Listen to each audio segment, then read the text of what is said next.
na kami. Papunta na kami sa may ruins. Ayan! Sinigang na Sampaloc. Portberry. Mga silog meals. Feel ko Philippine. Oh my God, para lang tayo nasa... Sa Binondo lang tayo, guys. Amazing. Daming mga Pilipino dito.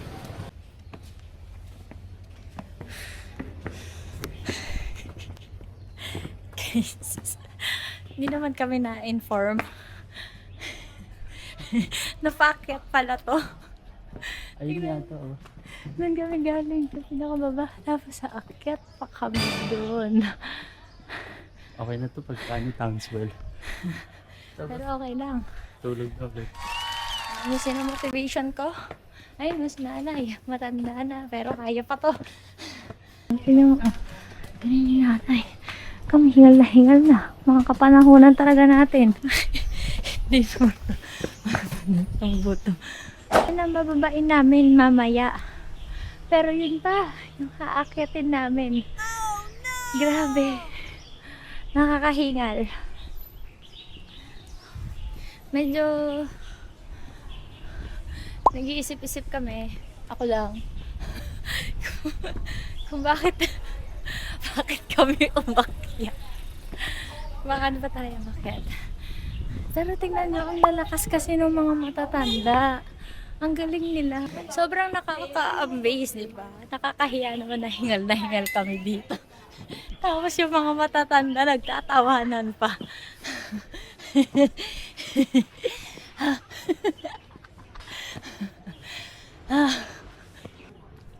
Yung Macau Peninsula daw ay nilagay talaga dito strategically because so they can watch the city all over.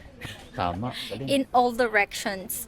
Nga guys, yan. Tapos ito yung entrance. Ito yan. Yan. Diba? It's so amazing. Hi guys! Dito kami ngayon sa The Fortress ng Macau. Binil to ng 1612. Then there are 32 cannons. Nakapaligid siya dyan. Then there are 2 watchtowers. Diba? So, strategically talaga nilang nilagay dito sa Mount Hill tong fortress para kita nila yung whole city, and then if ever may mga kalaban dito, bago pa sila masugod, hingal na hingal, tsaka pagod na sila. So, ayun lang. Tama ba explanation ko? Tama, di ba? Tama. Tama naman pala yung pagkakaintindi ko, guys. Monte de Forte. Tawag. Monte de Forte. Wow. Parang force yun, ah. Kasi pagkababa natin Eto, guys. dito. Eto na tayo. Okay. Ito yung museum. Nasa Okay. gilid niya yung ruins. Alright. So, pupunta tayo ng museum. Picture muna tayo dyan. Ayan na. Sa view. Amazing. Layo ng intro mo, madam. Intramuros. Princess Boa, guys. Taas mo konti. Dito sa right. Hindi. Dito. Ayan. Ayan. Nice. Ito na yung ruin sa baba. Ayan. Hindi, sa city mo. Ayun. Sila yan. Yung mga tao. Parang zombie. What the No, naririnig ko yung mga machine. Ako naririnig ko doon. Maniwala ka sa akin. Bungol Narinig ko ka eh. yung doon, yung dito, yung tinutukoy ko mga tao yun dyan. Ayun na yung busy na street. Ah. Sila yan.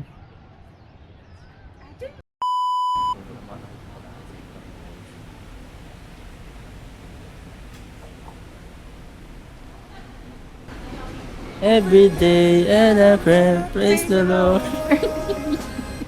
Hindi ko kaya yung isa eh.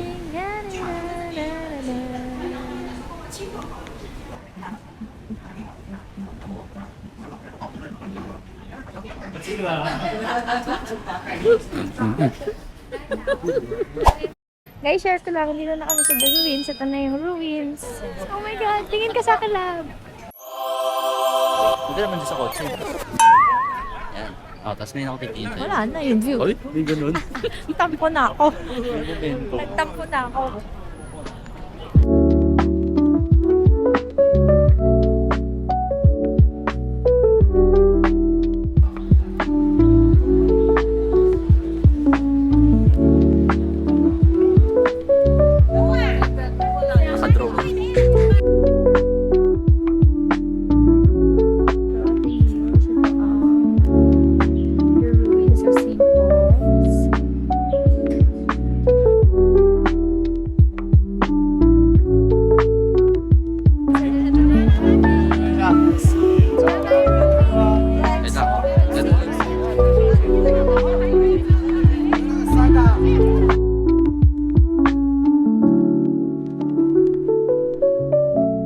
Maghahanap kami ng breakfast dito sa around Senado Square and Ruins. So, let's find out kung may mahanap kami ditong masarap. Pero Pinoy! Pinoy ka din, kuya? Yay! Ano kaya? Yan ko. Nga, ang sarap!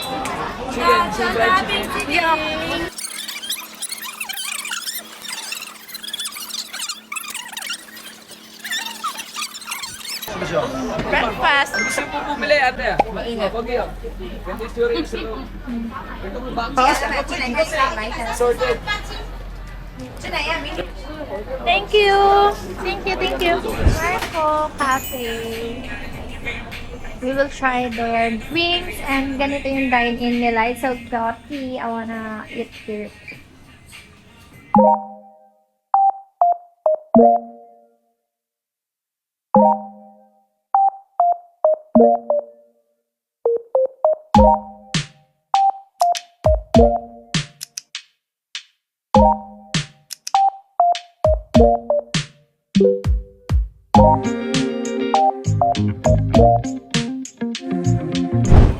First bite ng egg tart dito sa Macau.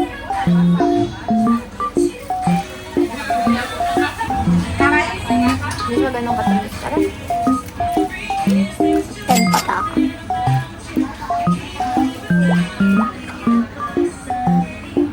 Wala yung cheese sa loob.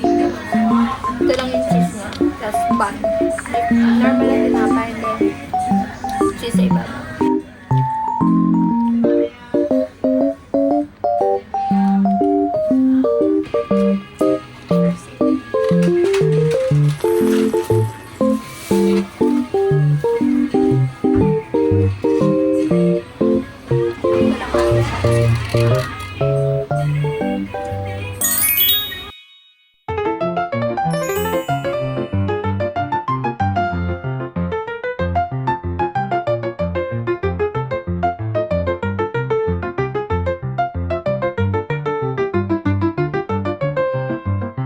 Dito tayo sa Grand Lisboa. Well, mall lang siya. Kung mapapansin nyo yan, mataas. Then dito sa tawid ay literally casino. Hi, self! Hi, honey!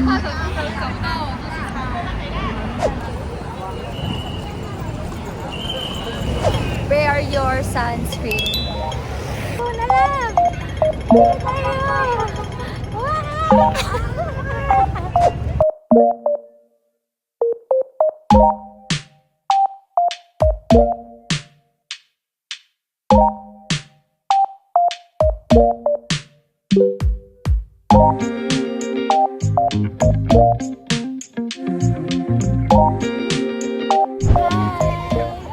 Dito kami ngayon sa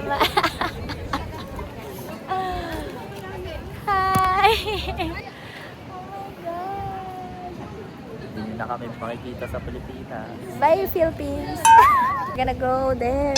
Oh, pagod.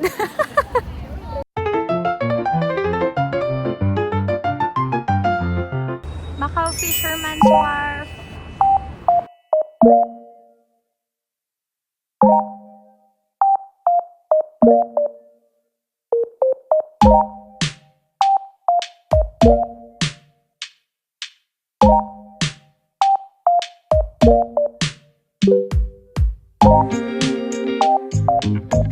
Hi guys, we're gonna eat here.